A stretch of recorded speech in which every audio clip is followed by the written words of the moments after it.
On a une chance dans ce métier parce qu'on intervient sur différents types de matériel, que ce soit de l'agricole, que ce soit du travaux publics, que ce soit du parc et jardin ou de l'espace vert en nouvelle appellation, et même de la manute. C'est un métier qui est varié, qui est complet, différent, et qui a pour avantage aussi effectivement de permettre de faire des activités assez diversifiées. C'est un métier où il faut être très polyvalent, c'est un métier où c'est une passion. Il faut s'investir à fond tout le temps. On travaille sur plein de types de matériel, on découvre plein de choses toujours, c'est plein de nouveautés sur ce métier.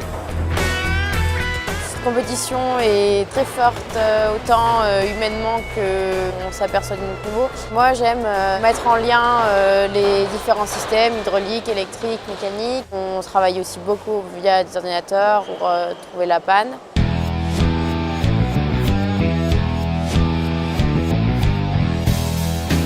Le type de candidats présentés sont des lycéens, c'est Bac Pro, étudiants, c'est BTS, des apprentis pour les CFA et des professionnels.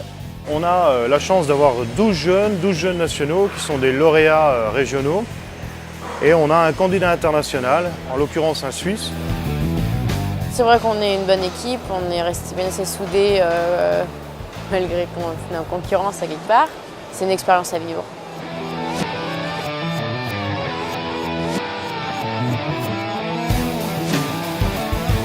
Pour cette finale nationale, donc, on a mis en place un certain nombre de postes. Il y a des postes dits de diagnostic où on va faire une recherche de panne. On a des postes en réparation où on va réparer du matériel et là en l'occurrence c'est sur un moteur qu'on va faire l'intervention. On a des postes dits de mise en œuvre où on va faire un réglage de machine.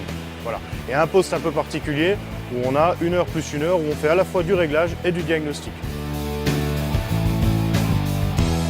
Ce qui est important de préciser, c'est que le gagnant, le lauréat, en octobre 2017, va avoir la chance de représenter en maintenance des matériels la France à Abu Dhabi.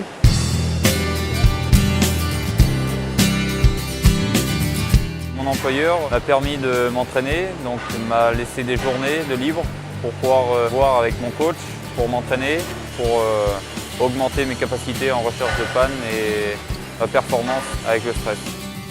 C'est vrai qu'il y a pas mal de monde qui passe, tout ça, mais bon, une fois qu'on est lancé sur l'épreuve, on est dans son monde, dans sa bulle, on se concentre sur ce qu'on a à faire, puis c'est tout.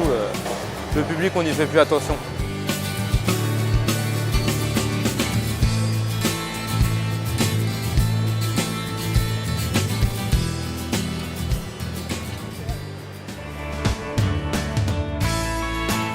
Les Olympiades des métiers, c'est forcément une fierté.